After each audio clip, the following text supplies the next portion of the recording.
Hola, buenos días, ¿cómo están? Hola, hola, hola, hola, ¿me escuchan bien? Hola, ok, Hola, ¿me escuchan? sí, Perfecto.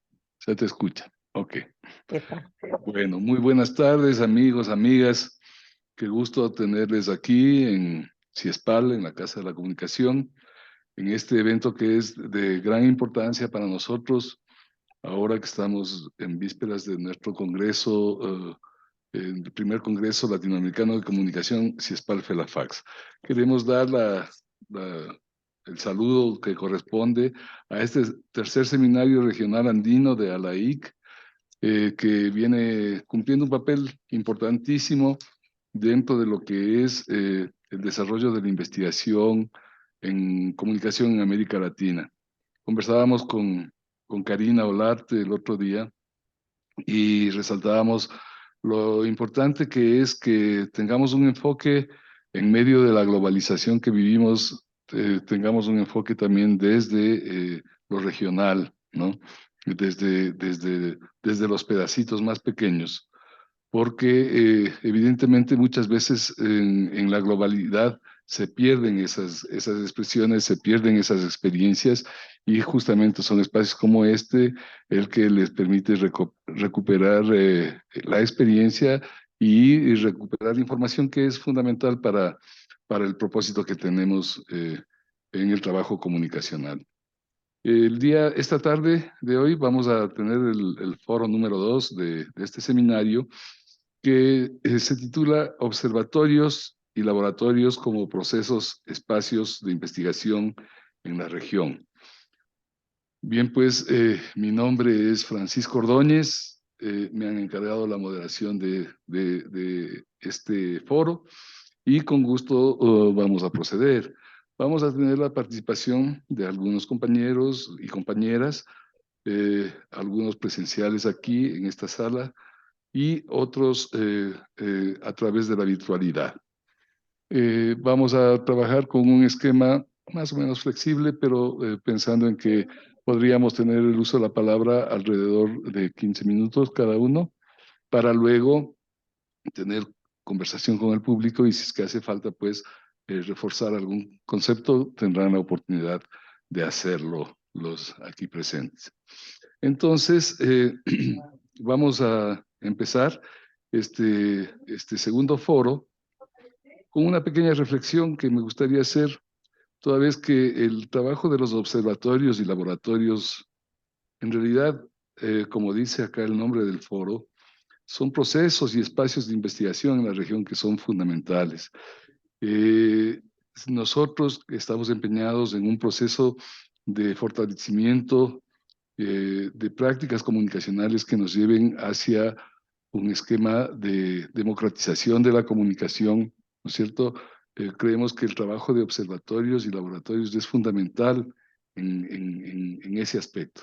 Sin una adecuada observancia y sin una adecuada, eh, digamos, una adecuada experimentación de las cosas, difícilmente vamos a encontrar caminos para la democratización de la comunicación y para fortalecer estos procesos que terminan siendo herramientas para que la sociedad sea más democrática también. Entonces, para empezar este foro, quiero dar la bienvenida a Dangeli, así se pronuncia, Dangeli Zúñiga Reyes. Ella es directora del Observatorio de Asuntos de Género y Diversidad de la Escuela de Ciencias Humanas de la Universidad del Rosario en Bogotá, Colombia. Vamos a pedirle a Dangeli que nos cuente un poquito antes de empezar rápidamente sobre tu perfil, qué haces, cómo estás trabajando, por favor. Em, Buenas tardes, muchas gracias por la invitación. Bueno, yo soy socióloga, hice una maestría en comunicación y una maestría en estudios políticos y el doctorado en ciencias sociales en la Universidad Javeriana. Trabajo en la Universidad del Rosario con el Observatorio de Asuntos de Género y estoy adscrita al programa de periodismo y opinión pública de la universidad.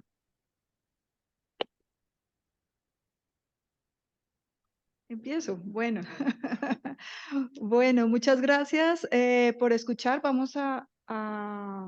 Les voy a hacer la presentación de dos experiencias del trabajo que hacemos. Una directamente con el observatorio y de asuntos de género y diversidades de la Universidad del Rosario, y la otra experiencia es una experiencia que hacemos 16 universidades en Colombia de distintas regiones con la misión de observación electoral. El trabajo que hacemos en el observatorio es un trabajo interdisciplinar de seguimiento y monitoreo sobre políticas y aplicación de las políticas públicas sobre género y diversidades en el país, tomando en cuenta que hay un ejercicio de transversalización y de interseccionalidad en el mundo y en la aplicación de todas las políticas públicas. Tenemos distintos objetivos que los vamos cumpliendo con distintas tareas. Recolectamos la normatividad y la ponemos a disposición de quien quiera hacer uso de ella, pero también tenemos otras tareas como promover la investigación, participar en eventos de discusión de política pública, hacer el monitoreo del comportamiento y la equidad de género en Colombia. Y allí tenemos distintas líneas de trabajo. Esas líneas de trabajo corresponden a aspectos a los cuales se puede hacer el trabajo de verificación y análisis sobre los temas y aspectos de género. No solamente mujeres, es importante aclararlo. Nosotros también, por eso nuestro nombre es diversidades, incluimos las diversidades, en donde tomamos en cuenta todos los aspectos y las prácticas en género. Hacemos trabajo de espacios de formación que van desde cursos específicos dentro de unas mallas curriculares hasta ejercicios ya prácticos más amplios como un MOOC. Hacemos diálogos participamos en los diálogos de formación y discusión de política pública, con organizaciones públicas y privadas, también con digamos, con la sociedad civil. Participamos también en algo que llamamos servicio a la universidad, en donde participamos en actividades propias de la universidad, en actividades que tienen otras facultades a la cual nos invitan. Y también tenemos eventos que realizamos, conversatorios, talleres. Hacemos consultorías. Ustedes pues saben, hoy en día es como un requisito dentro de las instituciones tener como todos los espacios, cubrir todos los espacios de vinculación entre la universidad y la producción de conocimiento con con sectores públicos y privados. Más tomando en cuenta que en Colombia cambió un poco la medición de las prácticas de extensión, en donde se toma muy en cuenta lo que esta mañana Eduardo señalaba de apropiación social del conocimiento, que se empezó a valorar dentro del sistema de ciencia y tecnología de la nación. Y el proyecto que les voy a presentar, que tenemos más específicamente con el trabajo de monitoreo de medios, es una alianza que tenemos entre la Universidad del Rosario con la corporación, con una corporación que ha hecho mucho trabajo por la defensa de los derechos de la población LGBTIQ+, que es Colombia Diversa. Y en esta alianza, el Observatorio de Asuntos de Género hizo otra alianza con otro centro, que es el Centro de Diversidades de la Universidad, que se llama Plurales, y la Vicerrectoría Académica. Y lo que, pues, digamos, es un sistema que tiene la universidad, que es el CRAI, que es la biblioteca más otro tipo, un esquema integrado con la investigación, que hace que todos trabajemos juntos en este ejercicio de digitalización del archivo de Colombia Diversa. ¿Qué es ese archivo? Son noticias que ha hecho la revisión Colombia Diversa en impresos, en medios digitales, en radio y televisión, desde el 2004 más o menos hasta el 2015. ¿Y qué tenemos? Tenemos una primera fase de recolección Y aquí pues están los AZs. Todos hemos creado que en algún momento hicimos eso, que fue recolectar la información. Lo que estamos haciendo es el sistema es digitalizarlos, los escaneamos. Luego hacemos unas tablas en donde sistematizamos cada una de las noticias, las clasificamos. Pero esto no se hace simplemente para que tenga acceso Colombia Diversa a ellas, sino para que a partir de una alianza, por eso era la alianza, tan importante la alianza con el CRAI, que pudiéramos hacer el repositorio de datos de investigación en donde estuviera acceso a todos los investigadores en todo el mundo que tengan internet, que puedan acceder a esos archivos y puedan hacer investigación con la única condición de que lo citen como la fuente. Eso permite tanto que Colombia Diversa amplifique la capacidad de acceso al archivo, que haya garantía de su resguardo y que pues, la institución tenga un vínculo con el mundo académico también. Entonces, pues lo voy a decir así como es un gana-gana, gana la sociedad porque tiene acceso a algo que está guardado y que se puede destruir porque es un archivo único, y gana la academia, gana la corporación. El uso es algo que se va a medir, por eso es tan importante que esté en los repositorios de las bibliotecas, porque le pueden asignar un número DOI y hoy en día pues las Altmetrics son muy importantes porque permiten saber qué tanto se está usando este archivo y la información. La segunda experiencia es una experiencia que venimos haciendo con 16 universidades con la misión de observación electoral de Colombia. Es el trabajo que hacemos con el Observatorio de Comunicación y Democracia. Es el Observatorio de Monitoreo de Medios y Comunicación y Democracia, que cumple en estas elecciones del 2023 16 años. Comenzó con las elecciones de autoridades locales del 2007 y el primer artículo académico que salió de esa experiencia, uno de los autores es Eduardo, que presentó esta mañana su trabajo, y estamos en la edición de 16 años con las elecciones de autoridades locales. Estas son las 16 universidades con las que estamos trabajando en este momento. Tenemos es una gran fotografía de Colombia porque tenemos universidades públicas y privadas, tenemos varios departamentos del país que nos dan una lectura mucho más amplia, y hacemos un recorrido de cómo es el cubrimiento periodístico de las elecciones en radio, prensa, televisión, sitios web de medios, y cuando hace unos años empezamos a hacer el rastreo en redes sociales. ¿Cómo es el rastreo en redes sociales? Tanto de los medios informativos como amplifican el alcance de la información en las redes sociales, como de candidatos y candidatas en ese momento. Se han hecho la alianza con Siglodata y Alon, eso fue el anterior, esta vez ha cambiado. Ellos se encargan de hacer la recolección sistemática de lo que está en medios digitales y la entrega al equipo investigador. El equipo investigador está conformado por profesores y profesoras de las universidades. Las universidades lo que dan es el tiempo de dedicación del investigador y de la investigadora, y trabajamos con semilleros de investigación.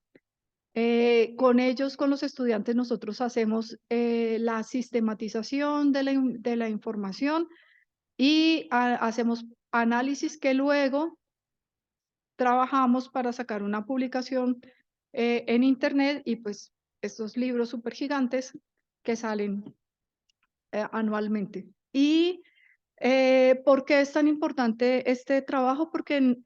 Perdón, es importante este trabajo porque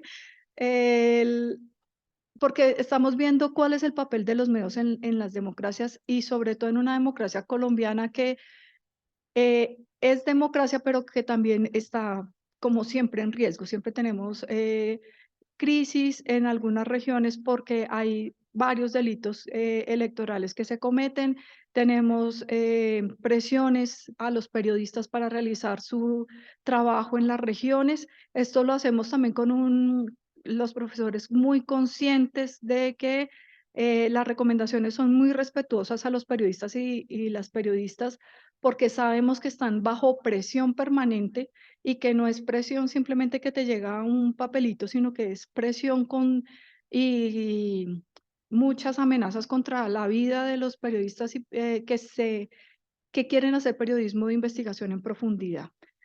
Tomando en cuenta que es importantísima la información para tomar decisiones en las elecciones, pues tenemos tres preguntas que están generalmente en el monitoreo, pero que obviamente se van ajustando a el tipo de elección que vamos a hacer el monitoreo, pero realmente queremos hacer es ver si hay equilibrio informativo, si lo que tenemos es una construcción y un diálogo entre las agendas, cómo es el tratamiento informativo y cómo se hace el cubrimiento. En estas elecciones, en lo que hemos encontrado, identificamos algo muy interesante que va vinculado directamente con una política de gobierno que fue dejar de dar pauta a los medios de comunicación privados, y esto hizo que los medios de comunicación privados buscaran y salieran a las regiones. Por primera vez en estas elecciones tuvimos en emisión central de un noticiero debates de candidatos de otras ciudades que no eran Bogotá. Y esto es muy importante. Entonces, como que esta política realmente nos ayudó a que conociéramos cuáles eran los candidatos de Cartagena, los candidatos, el debate de candidatos en Medellín, por ejemplo, que son dos de las ciudades en donde se dio esto. Pero encontramos regularmente una sobrerepresentación de los partidos tradicionales, participación muy grande de géneros de opinión y de breves, siguiendo los hechos de campaña. No hay una presentación clara de las minorías y de la población vulnerable. Los temas de agenda y las propuestas no se cuestionan, cada cual va diciendo y los medios van reproduciendo. Y no hay un seguimiento y continuidad. Se acaban las elecciones y se acaba la información. No tenemos información tampoco sobre la explosión de movimientos que apoyan los candidatos, y esto se pierde un poco en la revisión. La experiencia, pues después de 16 años, pues tenemos un acervo de información bastante amplio, que también nos ha permitido ver cómo han cambiado algunos medios informativos en su cubrimiento, dependiendo también de su relación con los gobiernos y de quienes dirijan los medios. Entonces, podemos identificar y rastrear cómo es el cambio de la revista Semana, por ejemplo, y cómo aparecen medios que se presentan como informativos, pero que había que ver qué tan informativos son como medios alternativos en donde prima la opinión más que la información. Esto es como una presentación muy general de los dos observatorios. Muchas gracias.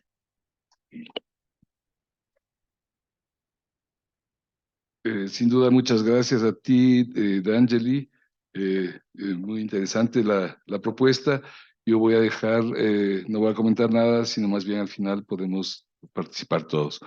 Voy a dar paso ahora a Jacqueline Oyarce. Ella está trabajando con Media Lab de la Universidad Mayor de San Marcos en Lima, Perú. Jacqueline estará con nosotros a través de virtualmente, así que le damos la bienvenida a Jacqueline y le vamos a pedir, igual que al resto de compañeros y compañeras, que por favor se presente, se autopresente y nos cuente quién es y qué hace antes de empezar con su tiempo de 15 minutos. Adelante, Jacqueline.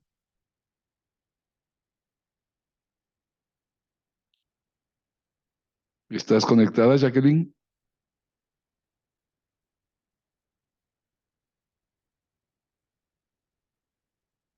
Sí, tenemos. ¿Nos escuchas, Jacqueline? Hola, hola. ¿Estás con el micrófono cerrado? Bien.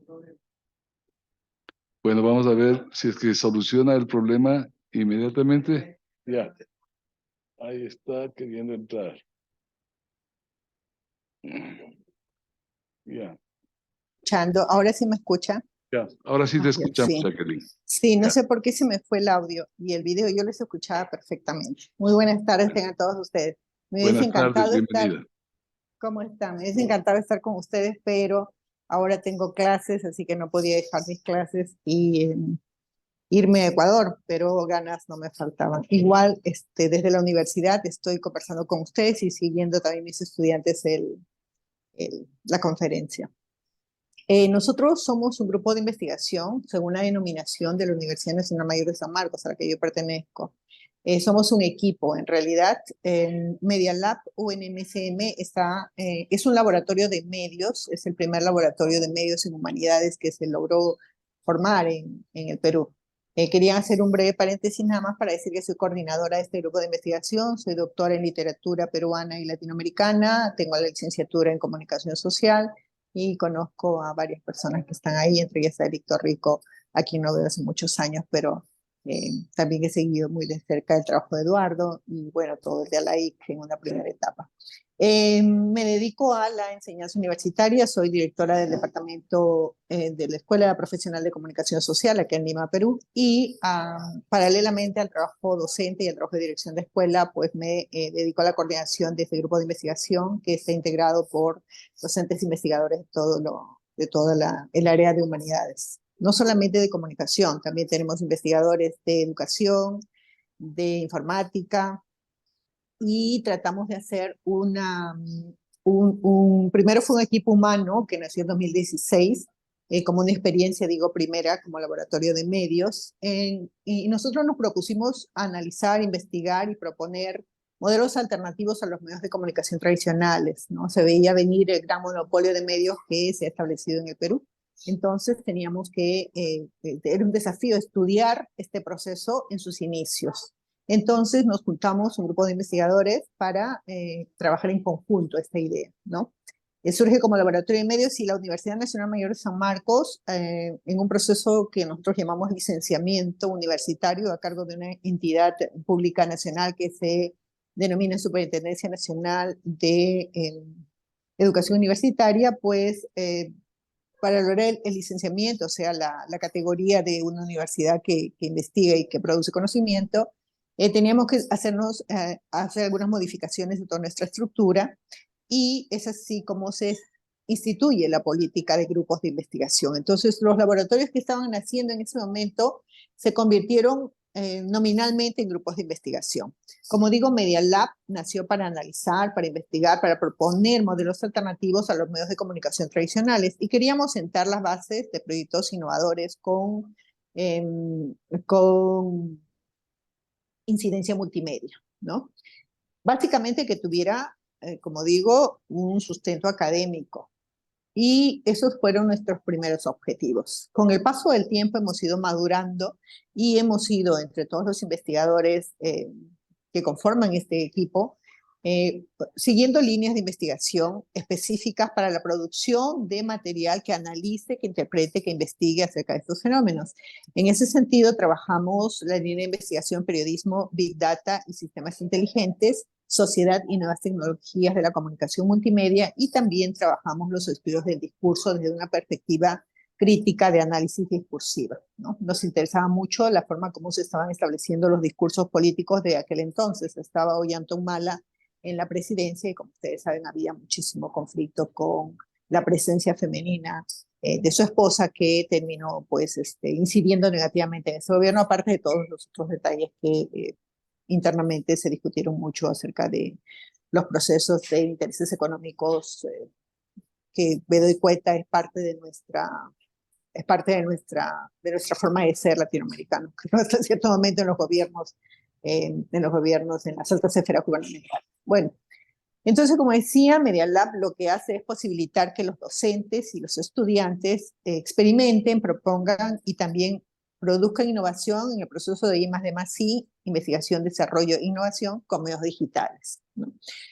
Nos consideramos un semillero de investigadores. Los estudiantes cada año, al inicio de año, forman parte de nuestros proyectos de investigación, que pueden ser proyectos internos y proyectos con financiamiento externo, y ellos se integran porque tienen tendencia hacia la labor de investigación.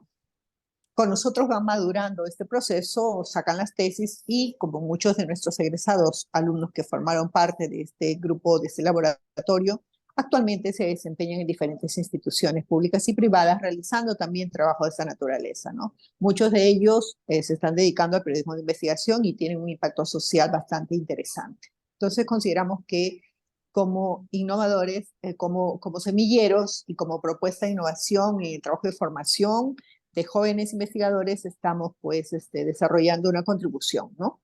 Al mismo tiempo, somos miembros fundadores de una red latinoamericana y europea de investigación, red internacional de laboratorios, que se denomina Red ITC, la Red de Investigación Interdisciplinar en Tecnología y Comunicación, Cibercultura y Nuevos Géneros Audiovisuales, ¿no?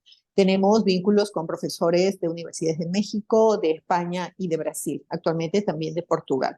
Y trabajamos como ahora en la realización de uno de los congresos más importantes que se realizan a nivel mundial, diría, ¿no? Pero que tiene sede entre Brasil y Portugal, que es MyStudies, ¿no? Somos parte de este grupo fundador, llevando mesas también de diálogo, debate y sobre todo de propuestas de interpretación y de propuestas innovadoras con el uso de medios tecnológicos.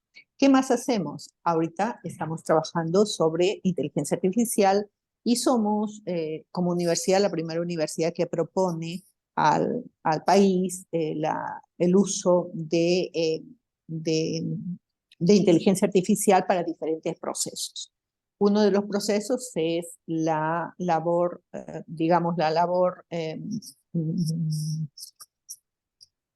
o diríamos la responsabilidad de la inteligencia artificial de trasladar contenidos de tipo periodístico y de tipo informativo. Estamos en un proyecto a nivel macro con la Agencia de Noticias Andina, que es la Agencia de Noticias del Estado. Nosotros, al ser institución pública, pues nos vinculamos mucho con entidades del Estado. Y esta agencia de noticias, que es un espacio macro informativo, va a tener nuestro apoyo en la producción de material informativo con la presencia de inteligencia artificial, ¿no? Tenemos un personaje que se denomina o que se llama Illari. Illari es una voz en quechua en este momento que quiere decir la transmisora de noticias, y está utilizada como nexo entre la sociedad y los procesos que informativamente se están produciendo a nivel del Estado.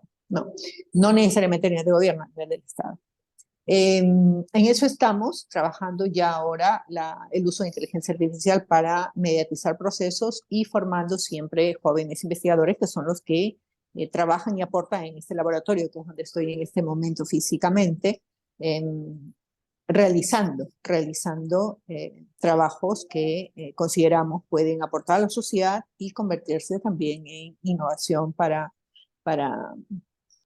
cualquiera de los procesos comunicativos que se realicen en el país. Eso somos en Media Lab y estamos integrados por profesores universitarios que integran o son reconocidos en el Registro Nacional de Ciencia y Tecnología, RENACIT, de CONCITEC, y también reconocidos como investigadores en la Universidad Nacional Mayor de San Marcos.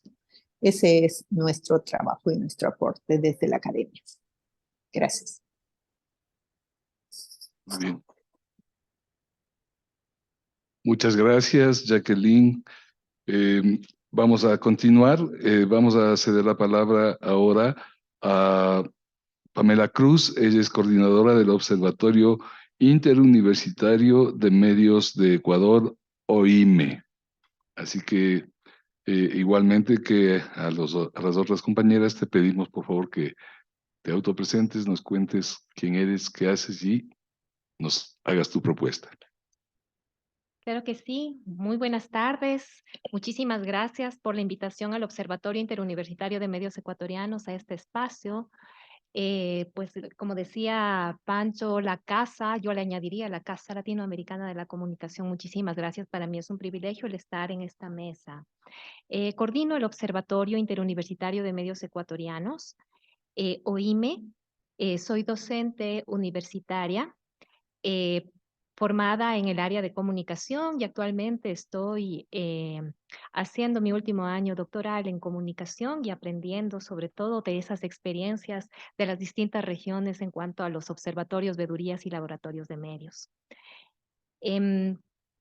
Lo que quiero comentarles esta tarde y también comentar a quienes se están conectando a través de la pantalla es una experiencia reciente y exploratoria de lucha contra la desinformación desde dos acciones, la investigación y la alfabetización digital, incluyendo una perspectiva intercultural.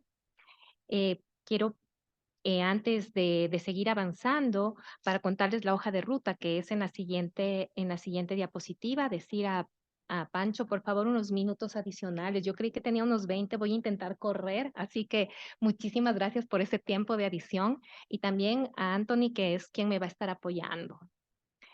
Justamente para comentarles acerca de esta experiencia con estas dos entradas de investigación y de alfabetización digital, pues esa es la ruta que propongo con esos 4 puntos, ¿no?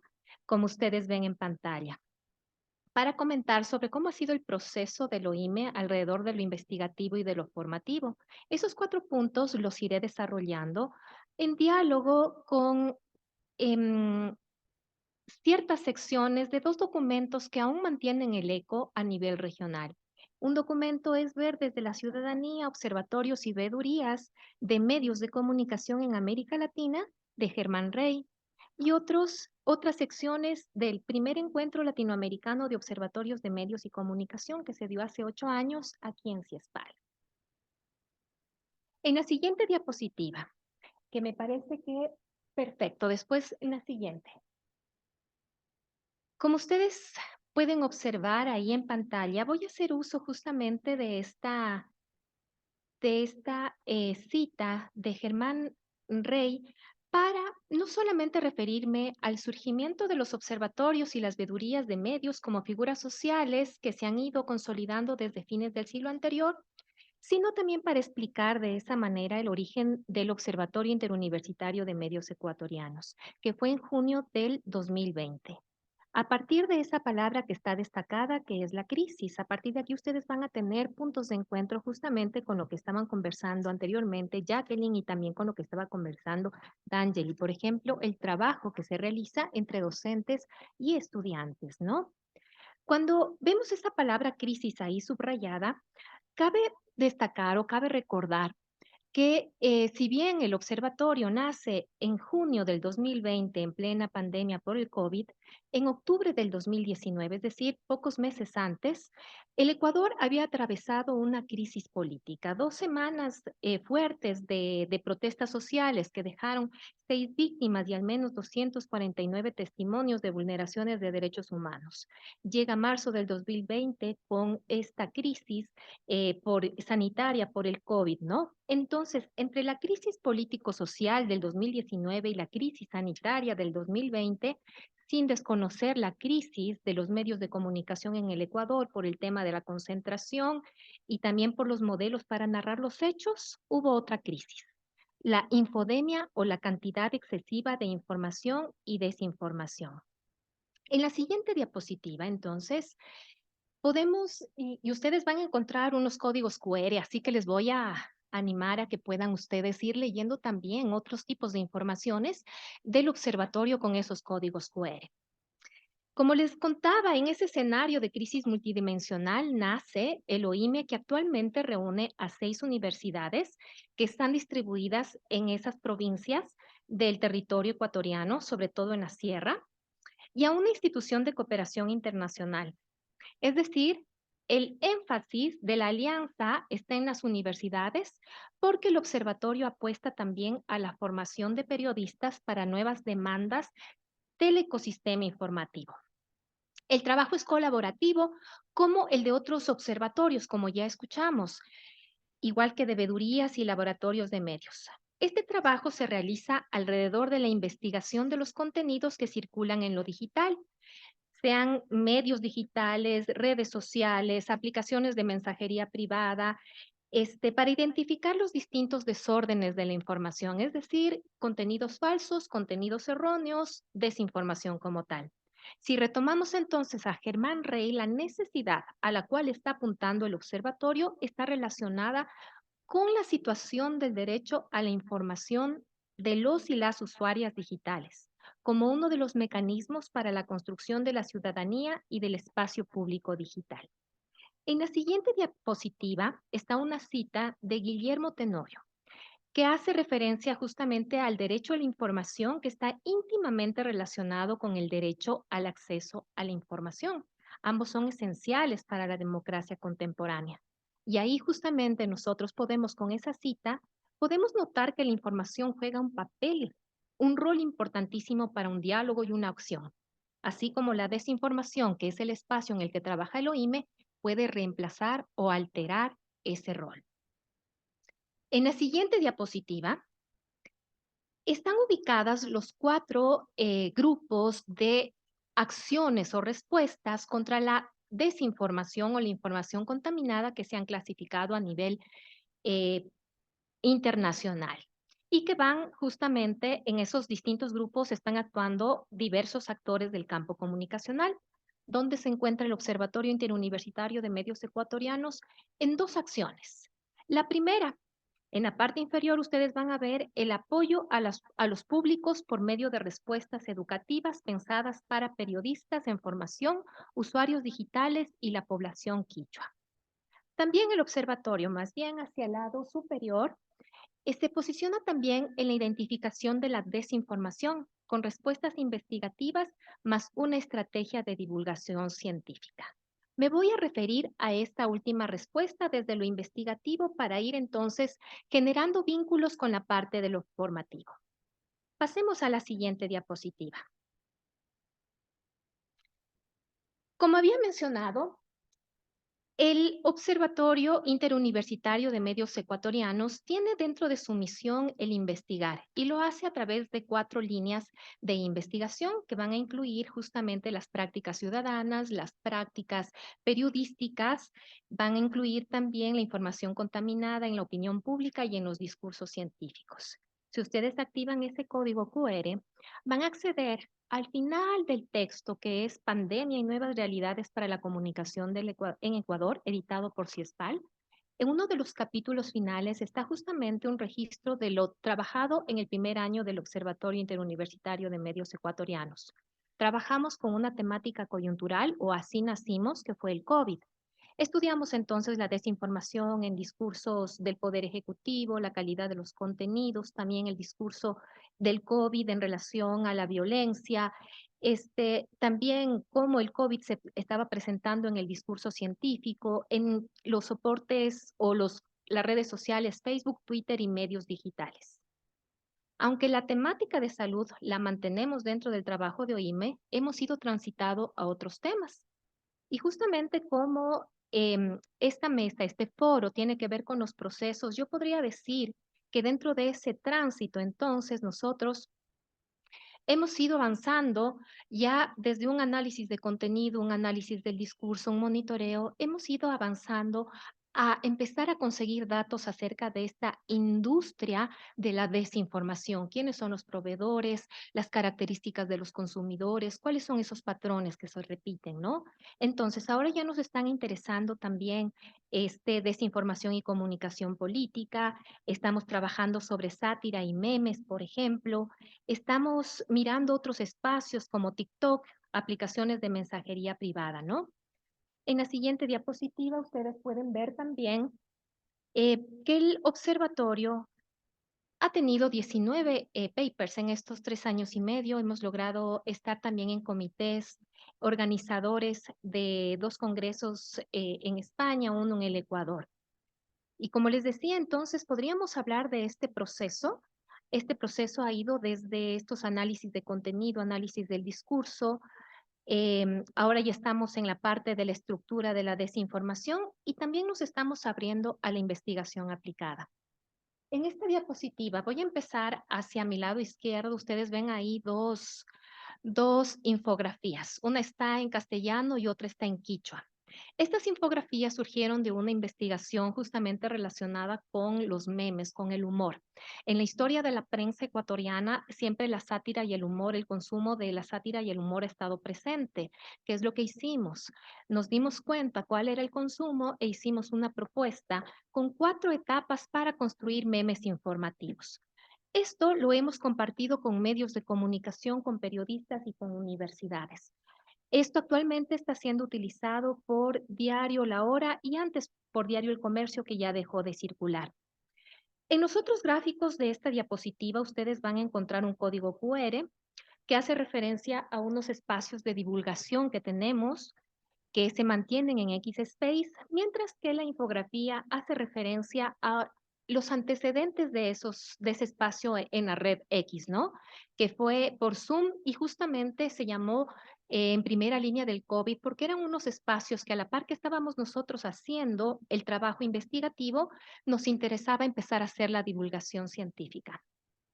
Y es así como unimos a científicos, a expertos, a periodistas, a empresarios, eh, distintas personalidades, incluyendo religiosos, por ejemplo, en el momento del COVID, cuando circulaba la desinformación acerca de las curas milagrosas, acerca de cómo estaba impactando la pandemia dentro del turismo o dentro de la economía. Si nosotros vamos entonces a la siguiente diapositiva, vamos a ver un primer enlace de lo que yo hablaba de la parte investigativa con la estrategia de la divulgación científica hacia la parte de la alfabetización digital. Por favor, Anthony, justamente. No, el otro. Gracias. Kaykillapi tukuy mata willashkakunata parlashun inseguridad manta ukuy kanja pantallapi. Uyashun Byron Bustamantida. Paymi kan yuyaymanta hatun yachaq Universidad Santiago de Compostela manta. Paymi nirka. Yukanchikmi shuk nación compulsivo kashkata rikuchishkanchik. Chimundami periodistakuna, willaykuna, alli yuyaygun kanakanchik llankayta rurashpaka. Valentín Díaz. Payka, AFP factual nishkami, desinformación nishkami kan. Yuyarishun pay nishkata. Espacio digital pi kawsashka na alli kawsaypi kashkata ninchu. Hernán Moriano, tapo y seguridad manta ninmi. Estado mi kaypi kanakan inversión social. Ultimopi. Darman Flores Fundamedios Monta, uyarkanchikmi paypu yuyaymanta. Ashka kutikunaypi, periodistakuna, llakilla asuntokunamanta willashpa, paykunata wañuchishan shapurin. Na alli parlashkakunata hapishpa gentikuna, periodistakuna, ama krichun nishpa. Ñukanchi redes sociales pi katichi, imingatukushpa takishun na alli rimaykunata.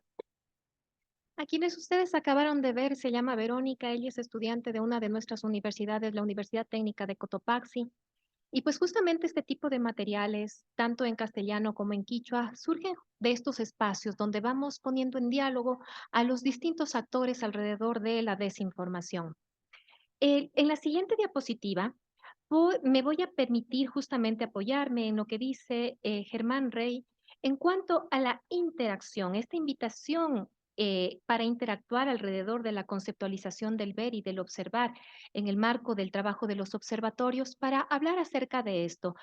En un primer momento nosotros empezamos a hacer un material que era traducido del castellano al quichua. Sin embargo, nos fuimos dando cuenta que no era únicamente un tema de un ejercicio de observar, sino también de escuchar. Escuchar esas necesidades comunicacionales del pueblo quichua de la sierra. Hemos entonces nosotros incluido esa lengua originaria en piezas de divulgación científica, material audiovisual, infografías interactivas, haciendo, como les digo, ese ejercicio de escucha, porque ellos siguen manteniendo una cultura de la oralidad en medio del uso de múltiples pantallas.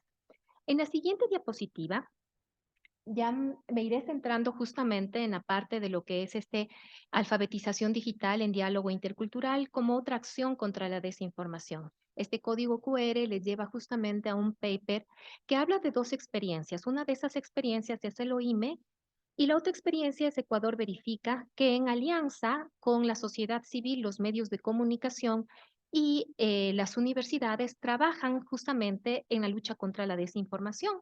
Trabajan también con el quichua. Sin embargo, para nosotros esta lengua es más que una de las partes de nuestra estrategia combativa.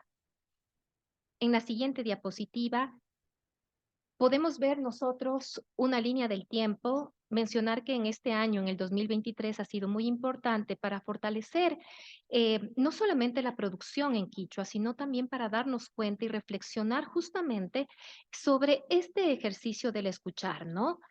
Sabemos nosotros que a escala nacional e internacional es importante la información de calidad. En el caso del Ecuador, de acuerdo a la normativa, también lo intercultural es una parte del buen vivir o del summa causa. Pero la puesta en práctica de lo intercultural sigue siendo un desafío que es aún mayor si nosotros consideramos que la desinformación apela a emociones, puede contener discursos de odio, discriminatorias por consideraciones de raza, nacionalidad o religión. Es ahí que nosotros empezamos a trabajar, hemos visto ahí una alternativa y estamos generando piezas en distintos formatos. ¿Qué diálogo hemos mantenido justamente con la población quichua de la sierra? Pueden ver ustedes una nube de palabras. Ahí justamente estamos generando lo que viene a ser desinformación, pero también, o mejor dicho, la lucha contra la desinformación, pero sobre todo la comunicación. ¿Qué cosas les interesan a ellos? ¿Y cómo estamos trabajando? Pues preguntándonos quién o quiénes hablan de la desinformación. ¿Quiénes son los enunciatarios? ¿A quiénes se les va a hablar de la información? ¿Cuál es el valor al que estamos aludiendo? El tono del mensaje, si queremos un tono informativo, formativo, divulgativo, si la puesta en escena va a ser hacia un espacio mestizo o hacia un espacio indígena, ¿no? Estas son algunas de las categorías usadas en la Cátedra UNESCO AMIDI de alfabetización mediática e informacional. En la siguiente diapositiva está un resumen de justamente lo que nosotros queremos desarrollar tanto con esta producción de lucha contra la desinformación con una evidencia investigativa que nos permita piezas de divulgación científica y alfabetización digital. Queremos desarrollar habilidades dentro de los usuarios digitales, ¿no? Nosotros podemos decir que queremos desarrollar las competencias digitales, queremos también que los usuarios tengan un conocimiento digital acerca de lo que es el Internet y sus distintos entornos, también puedan tener buenas prácticas sobre los temas abordados. Así que en nuestra página web hay muchos insumos acerca de ciberseguridad, el tema que les contaba del meme, temas de salud, ¿no? En nuestra alfabetización digital, ustedes ven ahí un cursor, en la anterior, por favor, un cursor que está señalando un sellito. Ese sello nosotros los hemos puesto como un sello que viene en este momento a validar, si bien dentro de un proyecto que se llama Cuidarnos Juntos, que es de carácter regional con Perú, con Chile y Ecuador en lenguas originarias, queremos poner esta revisión de calidad a las traducciones en quichua, lo que también estamos queriendo abrir es un debate, porque creemos que es necesario pasar de la desinformación a la calidad de los contenidos y alrededor de la calidad estamos diversos actores que podemos aportar desde distintas áreas. Y finalmente, en la siguiente diapositiva, pues se recogen los desafíos como un punteo de desafíos que ya antes, a partir de lo que comentaron tanto Jacqueline como D'Angeli, creo que hacen referencia a cómo fortalecer las alianzas, cómo lograr esa participación, cómo difundir y cómo divulgar. Y en el caso del observatorio, aunque tenemos una experiencia que está consolidándose, tenemos ejemplos de los distintos observatorios y nos encantará seguirnos fortaleciendo en esa mirada intercultural. Muchísimas gracias. Muchísimas gracias a ti, Pamela. Vamos a continuar, pues, con Eric Torrico. Eric es uno de los estudiosos de la comunicación que tiene una prolífica producción intelectual, y es un gusto tenerte con nosotros, Eric. Así que tú estás en la experiencia de Observatorio Nacional de Medios, ONADEM, y de la Universidad Andina Simón Bolívar de Bolivia y la Fundación UNIR de Bolivia. Así que bienvenido, Cuéntanos un poco de ti para los que no te conocen y vamos con la propuesta.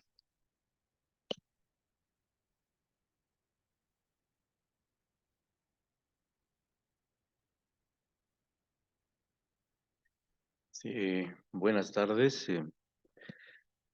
Como ya decía Francisco, voy a hablar de la experiencia del Observatorio Nacional de Medios.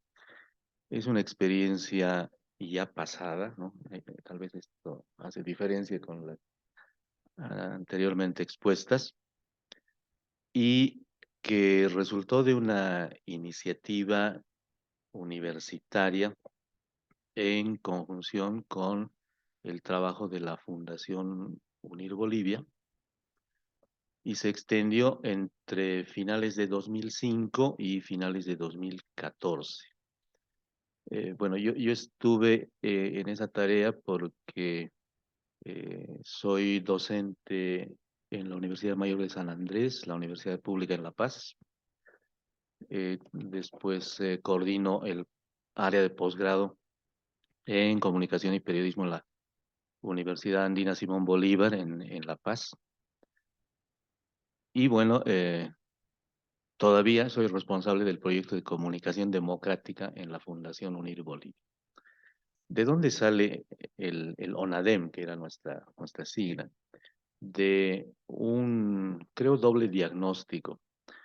Por un lado, en esos años, casi a inicios de los 2000, en Bolivia estábamos atravesando una crisis política muy severa, y de ahí, por ejemplo, viene el nombre de la fundación. Esto de unir quiere decir justamente eso, o sea, tratar de que Bolivia se mantenga unida, porque había unos riesgos de quiebre de la estructura estatal, digamos, ¿no? Y lo que hacía eso era que se desarrollara una muy intensa conflictividad social, política, aunque Bolivia es, creo, conocida por eso, ¿no? Desde siempre estamos en conflicto, no sé. Pero en esos años fue algo como que más reforzado, voy a decir, ¿no? Y entonces el periodismo entró también a ser parte de la pugna, de la polarización político-regional que enfrentó el país, y lo que vimos como respuesta necesaria era un intento de potenciar la calidad del trabajo informativo para que se pusiera por encima de los intereses de los distintos sectores confrontados. Y entonces el eje del trabajo del ONADEM era el análisis de la calidad de la información noticiosa y los otros subproductos como la opinión o la interpretación, para intentar que se mejoraran los niveles de esa producción informativa en beneficio de la población, entendiendo en consecuencia que el periodismo es uno de los pilares de la convivencia social y de la vida en democracia, que en esos años ha estado atravesando una situación muy, muy compleja. Y el otro diagnóstico, bueno, ese digamos era un diagnóstico como que social y del periodismo en términos muy amplios. El otro diagnóstico era más, o estaba más centrado en el periodismo, pero más internamente. Entonces hablamos de que se estaban registrando tres crisis en el periodismo boliviano. Una crisis, primero, de calidad, ¿no? La segunda crisis de profesionalismo, que explicaba, digamos, la crisis de calidad. Y una tercera crisis de prestigio, porque a medida que bajaba la calidad del periodismo, la gente le perdía el respeto a los periodistas y a la institución periodística en general. Entonces, el modo en que se debía enfrentar esa triple crisis era también alentar la cualificación del trabajo informativo noticioso, ¿no?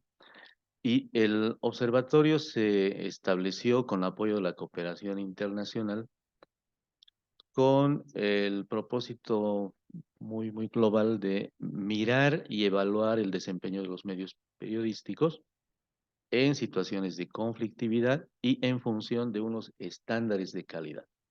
Entonces definimos unos estándares de calidad que eran el pluralismo, la ecuanimidad, la jerarquización, o sea, criterios de jerarquización informativa, la claridad, cosas elementales que debiera tener el trabajo periodístico, ¿no? Como la claridad en la presentación de los contenidos, la corrección, la precisión, la amplitud en determinados temas que merecen un aporte mayor de elementos que hagan comprensible la información, la documentación también para que no se lancen simplemente datos sueltos u opiniones a veces sin ningún tipo de respaldo. La oportunidad, esto igual digo, puede parecer obvio, pero a veces en el periodismo se manejan los datos, ¿no? Yo me acuerdo, yo hice periodismo también varios años. Entonces, por ejemplo, nos guardábamos, entre comillas, ciertas informaciones, ¿no? Que no eran muy relevantes en los días hábiles, ¿no? Para el fin de semana, porque había que rellenar las páginas de los diarios, ¿no? Entonces, eso es manipular la oportunidad de la información. Bueno, después, otros estándares que considerábamos más elevados eran la contextualización, el seguimiento, la investigación, la profundización y el análisis. Entonces, este conjunto de estándares lo definimos, pusimos algunos indicadores y de ahí derivamos unos parámetros metodológicos para hacer observación del el trabajo de los medios de radio, de prensa y de televisión, pero normalmente en relación a acontecimientos o procesos vinculados a la conflictividad sociopolítica boliviana. O sea, no mirábamos, por lo tanto, todos los temas, ni todos los medios, ni todo el tiempo, ¿no? Sino que hacíamos focalizaciones específicas, porque además los recursos no nos daban para tener una tarea regular permanente, ¿no ven? Y de lo que se trataba era de alentar el periodismo de paz, ¿sí? Frente a la conflictividad, porque la Fundación Unir Bolivia se constituyó bajo el paraguas de la cultura de paz. Y una de las vertientes entonces era trabajar eso en el periodismo. Quizá explique un poco este interés porque la fundadora de la institución fue la periodista Ana María Romero de Campero, ¿no? Era una periodista destacada en Bolivia y que además fue la primera defensora del pueblo en el país. Entonces combinaba la capacidad, la calidad profesional periodística con un compromiso muy fuerte con los derechos humanos y con la democracia, ¿no? ¿Perdón? El 2005 nació la fundación y también como uno de los proyectos de la fundación el ONADEM en ese mismo año, ¿no? ¿Qué observábamos en términos de categorías? Digamos, observábamos las estructuras de los medios, estructuras de propiedad, estructuras de organización interna, las relaciones de los medios con los otros actores de la vida colectiva, ¿no?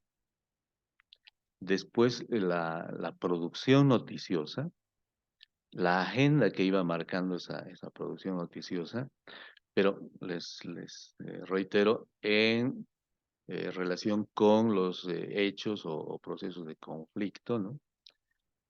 Después observábamos las representaciones mediáticas, cómo se mostraban las situaciones de conflicto. Por ejemplo, uno de los trabajos de mayor extensión fue el del acompañamiento de la Asamblea Constituyente que se hizo en el país, que se tradujo, a ver, en unas sesiones de más de 17 meses, ¿no? desde que fue convocada la asamblea hasta que se tuvo un producto final que después además siguió otros procesos ya fuera de la propia asamblea en el parlamento para lograr una aprobación negociada. Pero todo ese lapso que fue de, como dije antes, de intensa conflictividad, se reflejaba en los contenidos, ¿no?, periodísticos, y estos contenidos iban también dando elementos para que la población tomara posición respecto de esta cuestión fundamental para el país, ¿no? Entonces, las representaciones mediáticas de la conflictividad y sus hechos y procesos era uno de los elementos clave en la observación. Y también trabajamos con las percepciones ciudadanas sobre los medios, sobre el periodismo y sobre los periodistas. Lo que intentábamos era hacer una observación integral, o sea, la idea era que todos los actores involucrados en el proceso de la producción, la circulación y la utilización de las noticias pudiesen tener algo que decir sobre la calidad del periodismo en el país, ¿no? Entonces, por ejemplo, metodológicamente, ¿qué hemos usado? Hacíamos monitoreo crítico de los materiales que iban apareciendo en los medios respecto de hechos, situaciones de conflicto sociopolítico. Hacíamos análisis de contenido, hacíamos análisis de discurso, entrevistas, encuestas, grupos focales en varios casos, y también, entre comillas, inventamos una modalidad que le llamamos la encuesta a la inversa, la encuesta al revés, y que la bautizamos como la consulta ciudadana. La idea era que teníamos un cuestionario sobre medios, noticias, periodismo, periodistas, pero no íbamos a la gente a llevarle las preguntas, sino que en por lo menos 3 ocasiones en distintas ciudades del país instalamos unas mesas en sitios públicos donde había mucho tránsito de ciudadanos, ¿no?, en días de fin de semana, y ahí anunciábamos, digamos, en una plaza o en un mercado, ¿no?, anunciábamos que estábamos abiertos para recibir los criterios de la gente que quisiera venir, ¿sí? Entonces, en las mesas había un grupo de compañeros y compañeras que tenían el cuestionario y venían las personas que querían opinar sobre el periodismo, los periodistas, ¿no?, las noticias. Entonces era atraer, digamos, a las personas que tenían alguna voluntad de decir su palabra, y así se llamaron nuestras consultas, tu palabra sobre las noticias, ¿no? Y fue muy interesante eso porque tuvimos una respuesta muy, muy significativa. Había gente haciendo fila para hablar del periodismo. Nos dimos cuenta de que la gente que sí quiere, ¿no?, tiene algo que decir y no sabe dónde hacerlo, ¿no? Y en una de esas ocasiones también pusimos a disposición de la gente unos pliegos de papel y les dimos marcadores para que, además de responder el cuestionario, igual quienes quisieran hacerlo, escribieran algo sobre los medios, el periodismo, o sea, dieran una opinión libre, ¿no? Incluso alguna gente dibujó, ¿no? Alguna gente hablaba con nombre y apellido de ciertos periodistas a los que les criticaba ciertas cosas, o lo contrario, o hablaba de ciertos medios. Bueno, entonces tuvimos unos, así como papiros gigantescos, ¿no?, con un montón de opiniones de la gente que reflejaban el estado de ánimo, y era una lectura bien, bien diferente de la que puede lograrse con una encuesta, ¿no? Bueno, entonces reuníamos así información de distintas fuentes y generábamos nuestra propia información con los monitoreos y análisis, y hacíamos unos reportes cada vez que terminábamos un trabajo concreto. O sea, tampoco teníamos una periodicidad regular para decir cada, qué sé yo, cada 15 días vamos a publicar un informe, ¿no?, sino que era cuando se terminaba un determinado proceso. Por ejemplo, con la Asamblea Constituyente Solo hicimos un informe al final de la Asamblea Constituyente, ¿no? No fuimos presentando datos en el camino, digamos, ¿no? Y esos reportes se los presentaba prioritariamente a los responsables de los medios periodísticos. En algunos casos hacíamos, digamos, más o menos algo como este foro, e invitábamos a la gente de diferentes medios, pero no que viniera a hacer la cobertura de la información, sino que viniera a tomar nota de lo que se había hecho como evaluación de su tarea y pudiésemos al final tener un intercambio. También generamos varias visitas directas a medios. O sea, íbamos a los medios a presentar los resultados generales de un monitoreo y ahí había el plus de que les dábamos el resultado para su propio medio.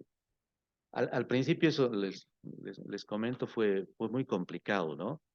Porque los gremios, los medios, los propios periodistas individuales, a pesar de la trayectoria, prestigio de nuestra directora y de que los que trabajamos ahí teníamos alguna idea de la comunicación y el periodismo, bueno, nos decían que no sabíamos nada del asunto, ¿no? ¿Y quién son estos que vienen a opinar del trabajo que nosotros hacemos, que somos los que estamos en las calles? ¿No? Era una forma de resistir la crítica. Pero después fueron, creo, tomando más interés porque se dieron cuenta en muchos casos de que estas fotografías, entre comillas, que les ofrecía, les resultaban de utilidad para retroalimentar su trabajo y eventualmente hacer algunos ajustes, ¿no? Y terminamos eh, recibiendo requerimientos, ¿no? De varios medios que decían, ¿y cuándo van a hacer un análisis sobre lo que nosotros estamos haciendo?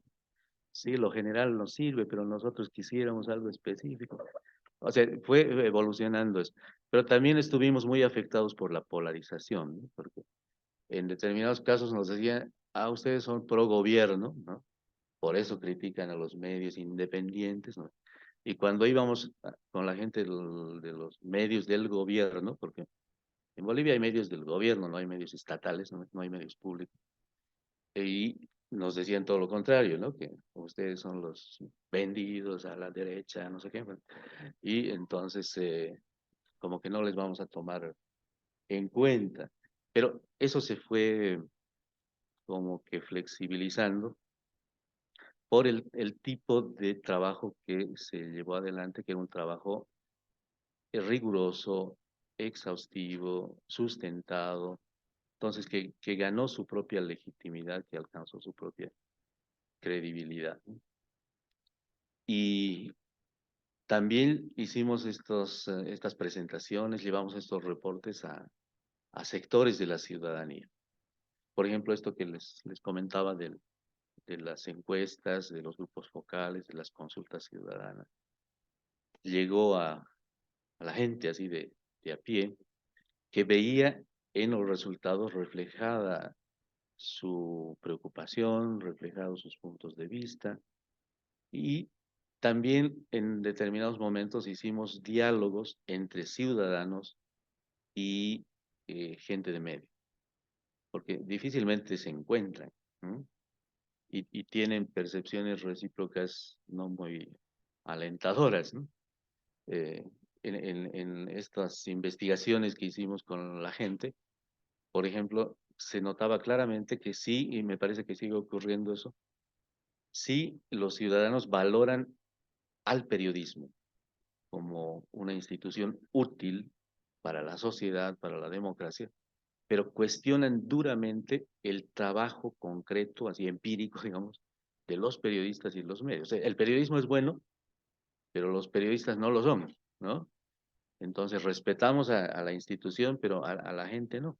Y por ejemplo, de eso se derivó una de las hipótesis que hemos estado manejando, que tenía que ver con el incremento notable de las agresiones contra los periodistas y los medios. En Bolivia, desde más o menos el año 2007, había siquiera una decena de agresiones mensuales, algo que no había ocurrido anteriormente, ¿no? Y hasta ahora eso continúa, lamentablemente, en el país, ¿no? Un dato reciente nos ha señalado que en el primer semestre del 2023 se han presentado como 80 agresiones y cada vez más violentas, ¿no? No solo son insultos, vienen pedreas. A finales del 2021 hemos tenido un episodio muy, muy crítico para Bolivia, porque en otros países lamentablemente hay cosas peores, ¿no? Pero en Bolivia hubo un grupo de periodistas que fue secuestrado por un grupo armado de avasalladores de tierras, ¿no? Protegido por el gobierno, y que incluso dispararon contra los equipos de los camarógrafos por poco y matan a algunas personas. Y esta gente está en la impunidad, ¿no? Entonces hay un clima en ascenso de las agresiones. Y eso tiene que ver, y esta era la hipótesis, con que a medida que se le pierde el respeto a una persona o a un grupo, a una institución, bueno, aumentan las probabilidades de que se vulnere sus derechos, ¿no? Entonces se fue evidenciando así un conjunto de factores intervinientes, de circunstancias, y creo que ayudó por lo menos en alentar el trabajo periodístico más balanceado. El periodismo en Bolivia ha sido casi históricamente sesgado, ¿no? Por el hecho de que la mayor parte de las noticias se sigue construyendo a partir de la consulta a una única fuente. Entonces eso le da un sesgo, ¿no? Adicional al lógico que cada periodista le pone también a su enfoque. Y entonces trabajar con uno de esos parámetros que era la ecuanimidad ya era algo muy, muy costoso, ¿no? O el pluralismo. Y algo ha quedado, ¿no? Lamentablemente no se ha podido proseguir con esta labor porque faltaron los recursos, ¿sí? En esa trayectoria de un poquito más de 10 años fueron publicados más de 100 estudios. Hay una parte de ellos que está reunida en 3 volúmenes de unos libros que les llamamos medios a la vista, ¿no? En el doble sentido de tenerlos así como objeto de observación, pero también de ponerlos al descubierto, digamos, ¿no? Están en la web, si ustedes tuviesen interés, entran a la web de la Fundación unirbolivia.org y ahí en publicaciones se pueden encontrar varios de estos materiales. Y bueno, al final todo esto se enmarcó además en una tarea que la estamos continuando con la Fundación Unir Bolivia en pro del derecho a la información y la comunicación, que es un derecho que está constitucionalizado en el país desde el 2009. Justamente esa asamblea constituyente recibió una serie de propuestas, entre las que también estuvo la que hizo la Fundación Unir Bolivia, y aunque no termina de estar bien hecho el capítulo correspondiente, pero está presente el DIC, como le llamamos, el derecho a la información y la comunicación en el nivel constitucional. Pero falta avanzar muchísimo, ¿no? Para que eso se haga una realidad y una práctica. Y lo que nos interesa es entonces que se pueda contribuir a la comunicación democrática, que para el caso del periodismo básicamente se traduciría en que haya democracia para los medios, democracia en los medios y finalmente democracia desde los medios. Entonces, esta imbricación entre medios informativos y democracia es lo que alienta esta utopía, ¿no? de la comunicación democrática, y en la que se alineó el Observatorio Nacional de Medios hasta que cerró sus puertas en el 2014. Bueno, muchas gracias. Muchas gracias, Eric. Bueno, en realidad resulta interesante el constatar a través de las experiencias que han compartido las compañeras y el compañero Eric, la existencia de un trabajo, la existencia de de una tendencia que hay hacia el poder encontrar razones y formas es decir, investigar lo que tiene que ver con los observatorios de comunicación, ¿no es cierto? Y los laboratorios de comunicación.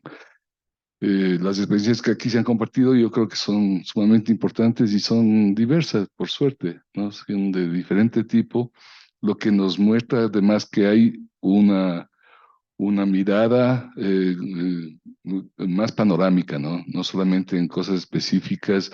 Estábamos muy acostumbrados, por ejemplo, a que estos observatorios estén hablando de la seguridad de los periodistas, por ejemplo, pero ya ha superado aquello, ¿no? Y estamos hablando de las diversidades, estamos hablando de la infodemia, por ejemplo, y de los otros aspectos como decía Jacqueline también, a través de la creación de estos semilleros de investigadores que están promoviendo nuevas investigaciones y que están buscando nuevos caminos. Yo quisiera dejar abierto el foro para que los colegas que están aquí presentes y los colegas que están a través de Zoom puedan formular preguntas o comentarios a las presentaciones que aquí hemos recibido. Y entonces queda abierto, pues, entonces el debate para que ustedes puedan participar. Si es que alguien desea hacer uso de la palabra, me avisa y lo dejamos. Por favor.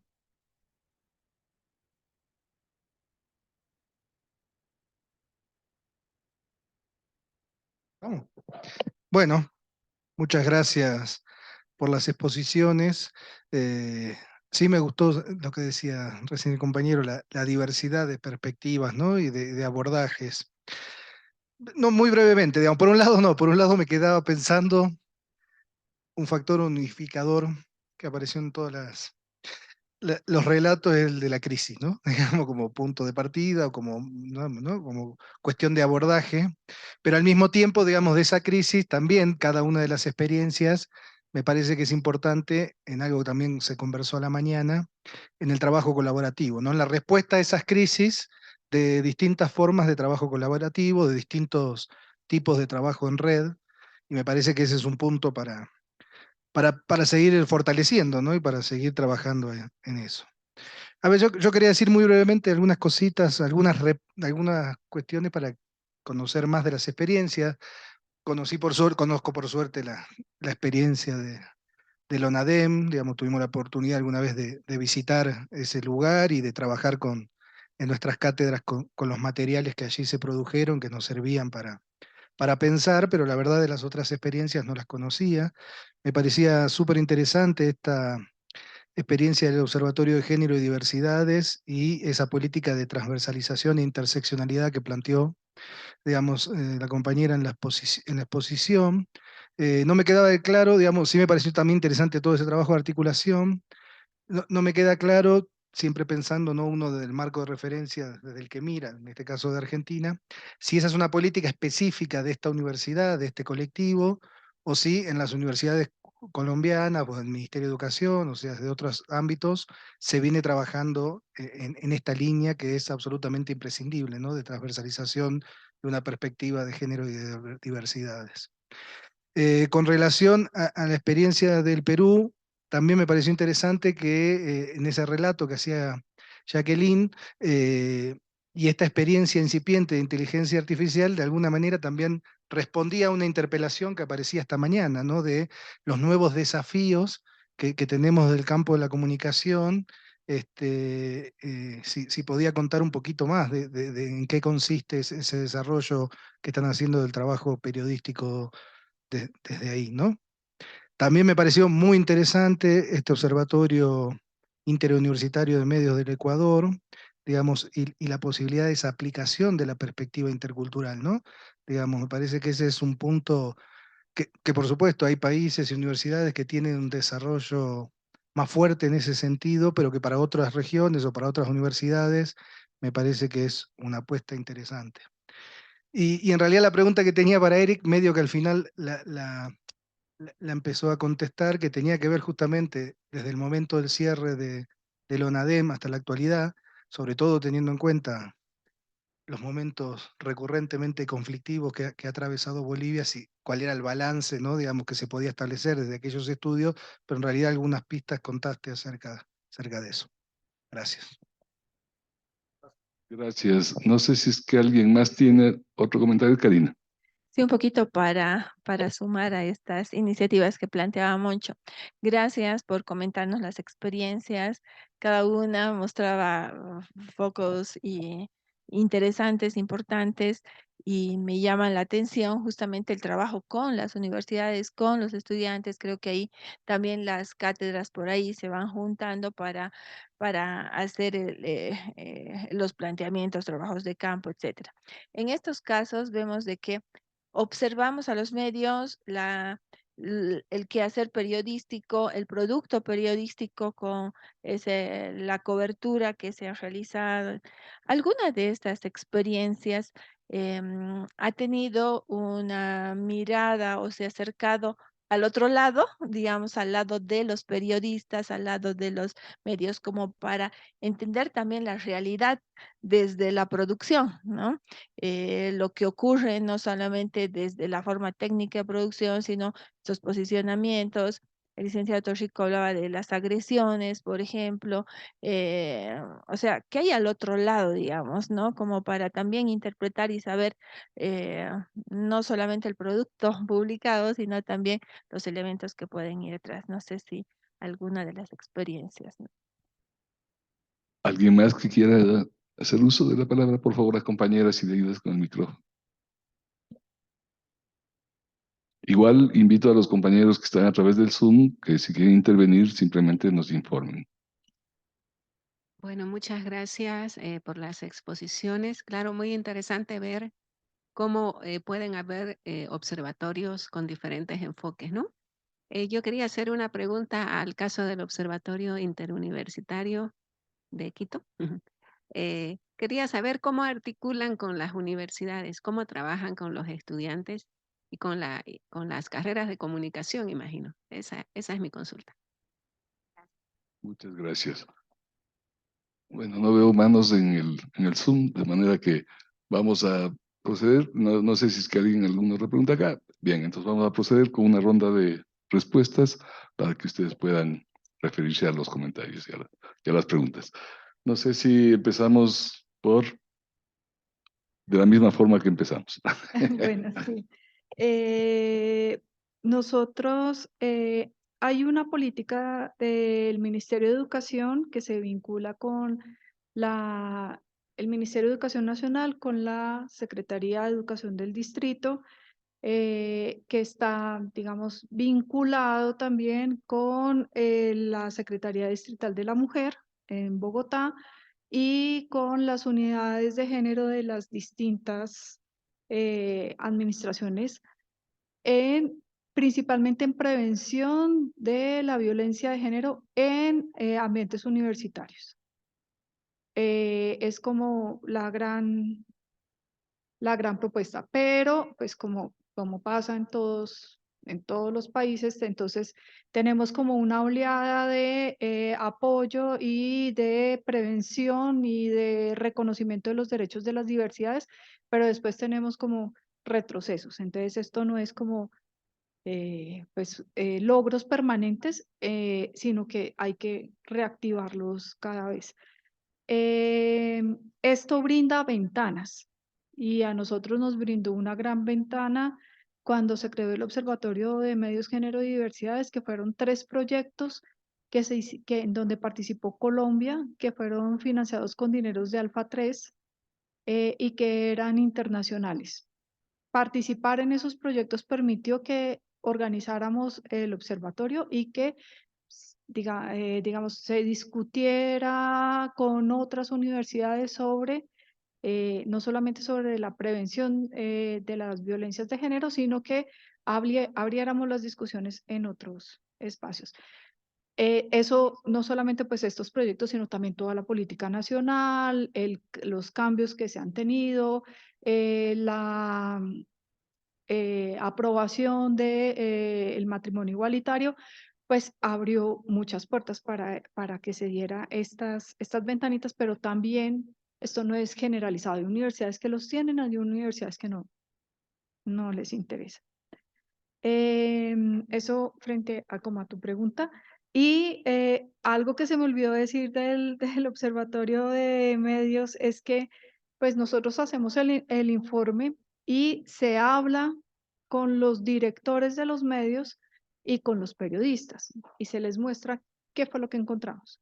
Y obviamente ahí es donde pues encontramos cosas como por ejemplo que en un momento quienes ganaron las campañas lo que hicieron no fue pautar en los medios informativos tradicionales, sino promover la difusión de sus contenidos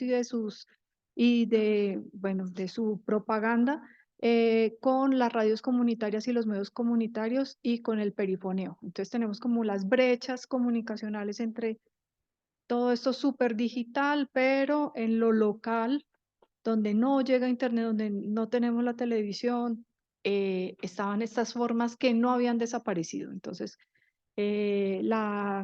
las presiones a periodistas, por ejemplo, se identifican y eso lo hace otra parte de la MOE, es que la MOE tiene como dos grandes trabajos con las universidades. Eso tampoco lo expliqué, perdón. Una que es el trabajo de monitoreo de la información periodística, pero otro es identificación de los riesgos electorales en el territorio nacional. Y se hace un análisis con las universidades sobre la información que brindan los observadores locales. Y con esta información, pues las universidades hacen los análisis de riesgo y digamos, como recomendaciones en las regiones. Y se vincula, cuando hacemos las entrevistas con los periodistas, también se hacen talleres con periodistas haciendo recomendaciones sobre cómo mejorar la cobertura informativa, cómo centrarse en la discusión sobre la agenda, las propuestas. Entonces, estos dos espacios permiten que la otra parte de la MOE, las universidades en el análisis de los riesgos electorales, pues puedan construir mejores análisis y propuestas y también se les brinda a los periodistas y así, digamos, como que logramos identificar qué es lo que pasa con esa gran cebolla local de información que es muy distinta entre los departamentos. No podemos decir que hay unas prácticas regulares, sí, pero cada departamento por su cercanía o su lejanía con los centros de poder, pero también con la lejanía o cercanía con espacios de producción de bienes o recursos que se vuelven importantes, pues cambia la presión o las formas de presión que se hacen a los periodistas. Muchas gracias.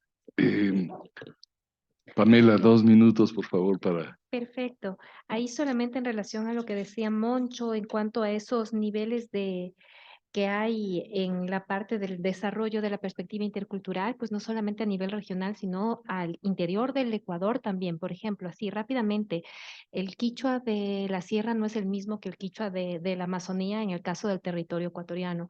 Y muchas veces, a pesar de que escuchemos, por ejemplo, cuáles son las necesidades comunicacionales, el momento de poner en escena se ha convertido en un reto. Un ejemplo súper rápido, nosotros producíamos material acerca del COVID y colocábamos mascarilla y en las zonas rurales pues no utilizaban la mascarilla, entonces nuestras piezas no tenían la misma recepción que el hecho de tomar ese tipo de puntos de encuentro con ellos, ¿no? En relación a lo que decía Karina y preguntaba, además de tener ciertos acercamientos a los medios de comunicación, como trabajamos en el área de desinformación, nos hemos acercado a los responsables de audiencias de las páginas web o de las redes sociales, ¿no? Aquí se me viene a la mente el tema del meme informativo.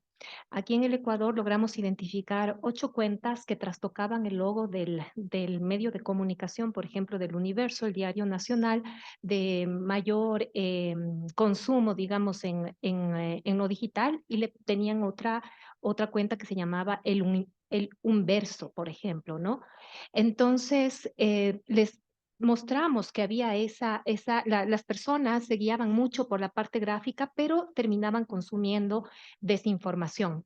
Llegó ahí sobre todo el tema de los memes. Y con esta estrategia de 4 puntos de una investigación que fue validada con unos expertos en el tema tanto de divulgación científica como de la parte digital, les mostramos los beneficios y empezaron a generar memes, ¿no? Entonces han subido, nos han comentado de Diario La Hora que han logrado tener una fidelización de sus audiencias, por ejemplo, en Facebook, a través de los memes. Y están ahora utilizando otro tipo de herramientas para el Instagram o el TikTok, que es lo que nosotros trabajamos. Y en cuanto acá a la pregunta de cómo trabajamos, bueno, digamos que de manera oficial el OIME forma parte o está, su filiación está en la Universidad San Francisco de Quito. De manera oficial se firman convenios con cada una de las universidades, convenios marco de investigación. Sin embargo, mientras se va dando ese proceso, si se quiere, de firmas y de requerimientos en la parte oficial, trabajamos, integramos a docentes e integramos a estudiantes. Trabajamos en distintas áreas. Los chicos que son de los últimos niveles o recién graduados pasan a ser asistentes de investigación para investigaciones específicas de acuerdo a las líneas de investigación que mencioné, esas 4 líneas de investigación. Los otros chicos de niveles inferiores que están tal vez desarrollando sus habilidades profesionales, en cambio los enganchamos con lo que llamamos la sección OIME News. El OIME News es la sección que alimenta de contenidos a la página web. La página web del OIME es un portal de noticias prácticamente, ¿no? Si uno ve, en la portada va a encontrar notas informativas, notas de divulgación y los acontecimientos relacionados con ponencias o participaciones de nuestros investigadores. Entonces, los chicos se dividen en producción de contenidos divulgativos, contenidos informativos relacionados con comunicación y periodismo y también con el desarrollo de material de alfabetización digital. Y adicionalmente todos participan cubriendo eventos en vivo de divulgación científica que tenemos, por ejemplo, una vez cada fin de mes en estos espacios de divulgación que le llamamos el Divúlgalo Todo. Entonces tenemos áreas, funcionamos como una estructura de un medio dentro del OIME News y el observatorio a su vez tiene coordinación y tiene subcoordinaciones, búsqueda de recursos para proyectos, tiene también el área de capacitaciones y el área de investigaciones. Muchas gracias. Qué pena hacerles correr. Eric, por favor, para cerrar tu comentario, ¿Perdón? Ah, ¿Jacqueline está? Ah, sí, sí está, perdón. Sí, sí, Jacqueline, por favor. sí, sí estoy. Y había pasado por el chat el enlace a Yari para que ustedes también la conozcan, ¿no? Que es un personaje bastante interesante. No sé si puedo compartir acá con Sí, ustedes. Sí, puedo compartir mi pantalla. Sí. Permíteme compartir. Entonces, no sé si ya estoy compartiendo. Varios, ¿Sí? lo dice varios, ahí tienes que dar, ¿ya? Ok. ¿Sí? ¿Ya? Sí, ahí. Entonces aquí tenemos a Yari y si ustedes se dan cuenta, ella, ese personaje, tengo acá publicidad. Bueno, sí, este personaje es muy interesante porque como ven acá en la pantalla que estoy presentando, enseña quechua en la Universidad Nacional Mayor de San Marcos, ¿no? En la Facultad de Letras. Yari presenta noticias. Yari ahora asume la posición de comentadora y presentadora de noticias para la Agencia de Noticias Andina. Entonces, en ese sentido, lo que yo quiero señalar es que pasa de ser un experimento a formar parte de lo cotidiano entre los estudiantes de la universidad. Y yo estoy en este momento en el salón de clases, pero hace un momento estuve en Media Lab, que es desde donde estaba haciendo la transmisión, y ahí están precisamente trabajando el equipo de jóvenes estudiantes produciendo todo el material que tenemos que entregar la próxima semana a la Agencia de Noticias Andina, ¿no? Como digo, es en 2 idiomas, es en quechua y en castellano. Ahora, con respecto a el trabajo que hacemos con los estudiantes, que como mencionaba hace un momento, tiene que ver con el tema formativo, me refiero mucho más al trabajo que que está presente aquí con nosotros todos los días, ¿no? Porque los estudiantes que están en los salones de clases también participan no solamente en el proyecto de inteligencia artificial, sino, como dijo mi colega que me antecedió, en una serie de proyectos, subproyectos que tenemos al interior del laboratorio de medios, ¿no? Uno es periodismo universitario, donde van ustedes a encontrar diferentes acciones que hemos ido realizando a lo largo de este tiempo. Desinformación en contextos de infodemia ante el COVID-19. Trabajamos muchísimo el tema de la desinformación y publicamos libros acerca de ello y artículos periodísticos y hicimos una serie de eventos en torno al tema de la desinformación cuando recién estaba comenzando este proceso tan dañino para la sociedad. También trabajan los estudiantes y los docentes en las publicaciones que permanentemente estamos actualizando, estamos poniendo y tenemos proyectos de hiperlocalismo, ¿no? Periodismo local o hiperlocal. Además tenemos también un proyecto entre los mismos estudiantes, que es el que ustedes están viendo en este momento, van a ver a la hora que se abra, que tiene que ver con noticias y con entrega de información que los mismos estudiantes desarrollan durante las clases de periodismo. Acá en nuestra universidad, en nuestros estudios, los estudiantes tienen diferentes áreas en las cuales focalizan sus intereses. Uno es periodismo, otro es organizacional y otro es audiovisuales. Entonces, nosotros en el laboratorio vamos haciendo una combinación de todos estos saberes con, como dije, la participación de nuestros jóvenes, porque para nosotros eso es muy importante, ¿no? De qué manera ellos están presentes en cada uno de los procesos que nosotros realizamos. Como ven, si ustedes buscan en Facebook o en cualquiera de las redes sociales, van a encontrar todo el material que estamos ofreciendo actualmente para la sociedad. Eso es lo único que quería decir en cuanto a la pregunta que se había formulado anteriormente sobre cómo es que estamos trabajando. Y estamos experimentando, estamos apostando por visiones críticas o desde la otra vereda, como decimos siempre, en torno al fenómeno de la comunicación social. Muchas gracias. Muchas gracias a usted, Jacqueline. Y ahora sí, vamos a pedirle a Eric que nos palabras finales. Bueno, sobre Karina, creo que en el ONADEM sí intentamos ver también el problema desde la perspectiva de los propios medios y periodistas, ¿no?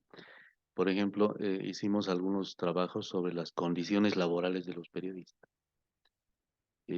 Algunos trabajos sobre los procesos de formación de periodistas en las carreras universitarias.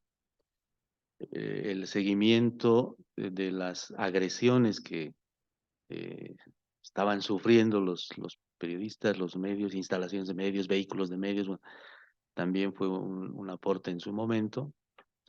Y el análisis crítico de normas ya aprobadas por la Asamblea Legislativa o de proyectos de leyes que tenían que ver con la información y la comunicación y que eventualmente vulneraban los estándares de derechos humanos, ¿no? Entonces, desde esos flancos, digamos, sí se contribuyó también a hacer visibles las preocupaciones y las circunstancias que vivían los medios y que podían estar dando razón de por qué a veces las cosas salen mal. Pero sí hacíamos un fuerte énfasis en la crítica y donde había que ponerse enfrente de quien se resistiera, lo hacíamos, ¿no? Voy a contar nada más una mini anécdota, muy dolorosa, creo, para mí, digo pensando en el sector periodístico. Un señor muy importante de una organización de medios periodísticos dijo: Bolivia es un país del tercer mundo y entonces su periodismo también es de tercera, ¿no? Y así nomás tiene que ser, ¿no? Y dijimos que eso no podía funcionar de esa manera, que porque con ese tipo de argumentos, bueno, vamos a llegar no sé dónde, ¿no? Y lo que hay que hacer es trabajar por la calidad donde estemos, ¿no? Desde donde no sea posible. Y entonces eso generaba siempre alguna tensión.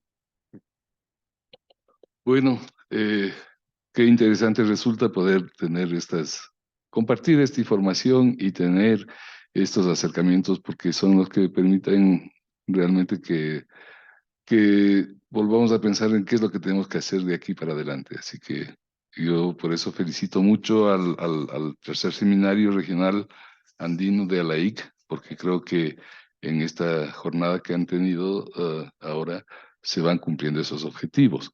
Quiero agradecer ahora a Dagueli Zúñiga Reyes, también a Pamela Cruz, a Jacqueline Ollarse y a Edith Torrico, que han sido los encargados de compartir con nosotros. Agradecerles mucho. Entiendo que luego tienen una reunión de un foro entre los participantes. Les deseo mucha suerte y les reitero el gusto que tenemos de tenerles aquí en CIESPAL, en la Casa de la Comunicación Latinoamericana, como decía Pamela. Esto es un gusto, creo que eso nos permite cumplir objetivos y nos permite que lo misional de CIESPAL se subraye, ¿no? Esta es la misión de CIESPAL, así que muchas gracias por ayudarnos a que se cumpla también. Muchas gracias y buenas tardes. Muchas gracias, buenas tardes, éxitos en esta jornada tan interesante. Gracias, Jacqueline.